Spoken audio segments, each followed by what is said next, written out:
and welcome to We the People. I'm Sarah Jacob. This week, an incident in the financial capital of India, Mumbai, where it was once said women could walk on the streets at 2 a.m. made us hang our heads in shame.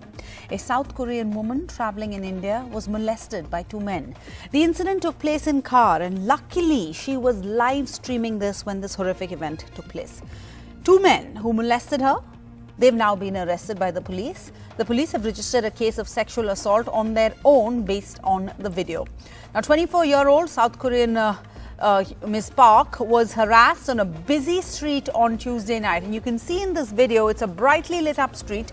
And luckily, for once, someone came to her aid. Someone came to help her. Yes, I said for once, and I don't say this lightly because we have seen numerous cases where women have been harassed and teased and molested on our streets, while bystanders, they do just that. They stand and they watch as if it's a show. In the video, which was recorded through live streaming, both these men are seen approaching this woman repeatedly. At one point, after cornering her, one of them grabs her hand. She tries to walk away. He then pulls her towards the bike that the duo was riding. They're making catcalls. They're poking fun at her accent from what I can hear. They urge her to sit with them on their motorcycle. This woman, you can see she's just trying to be polite. She's distinctly uncomfortable. She's scared.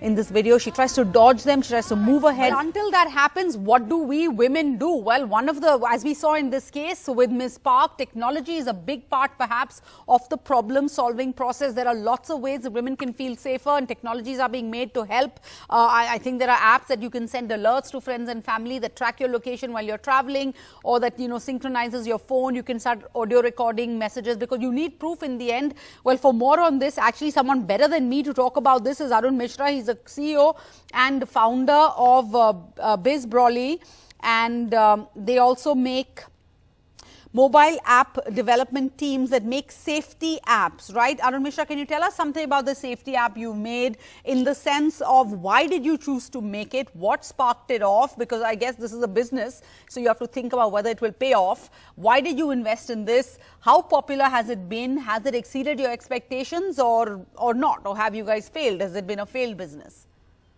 No, thanks for having me, Sarah. So I think first of all, I would like to say what Brinda said, that women don't know how to behave like a gentleman. So we need these kind of apps. And when we are creating these apps, we are creating only because women feel safe on the street. And it's very successful. These apps are very, very successful, Sarah. Almost 63% women wants to download it, according to a survey. They wants to download it. They feel safe when they have this kind of app on their phone.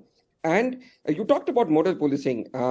Let me tell you, during COVID, if we can have an app like Arogya Setu, who taught us so much about how to behave in COVID, why not an app for teaching men how to behave like a gentleman, what moral teaching we want to do? Why not that kind of app? And not just that teaching app, but that kind of app where women is connected to people around her. It will give a lot of security sense. She will feel a lot more safe. Right now, the apps that we are building, or all apps that you see on the Play Store, it's all sending SOS alarms to either police or family or the contact person, sending SMS, and that's not going to help a lot. Sometimes it starts recording, sometimes it starts a false video call, so that the attacker is seeing that the video, but I don't think that is going to help. In this case also, in case of Ms. Park also, we saw that a viewer came for her help. So if we can have an Arogya Setu kind of app on every phone, at least if it will send SOS message to mobile around that girl, I think many men can come for help. Right now we want to help, but there is no way we can help because we are not aware. In this case, he was watching and he came for help. And you can see on the screen right now, this is how you send SOS messages or calls to police and family.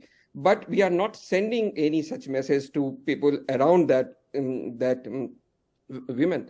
So I think we need to change, like DCW, organization like DCW, government, they need to take this as well as the you can say the attack on the women, Yeah. attack inside the home. We are talking about security on the streets, but what about attack Yes, in yes, home? yes, fair enough. But in this case, we're talking about how safe our streets are. Brinda Adige, last word to you. Arun Mishra makes a very hard-hitting point. Now, obviously, if we could do it overnight, in the middle of COVID, to come up with this app that works for the entire country, clearly we can. It's just not a priority. The safety of women just doesn't seem to be a priority for us as a society, for our governments. You're absolutely right. Safety of women is not a priority for the government and certainly not a priority for also the communities over here. But talking about apps, we need to understand that all women may not be able to access these kind of apps. And that technology then again would become a waste. We are now telling women how you can protect yourself. We still are not telling men, don't you dare do that. Because you will be punished, you must be punished. And that is the message that we should bring across to people everywhere, especially the men.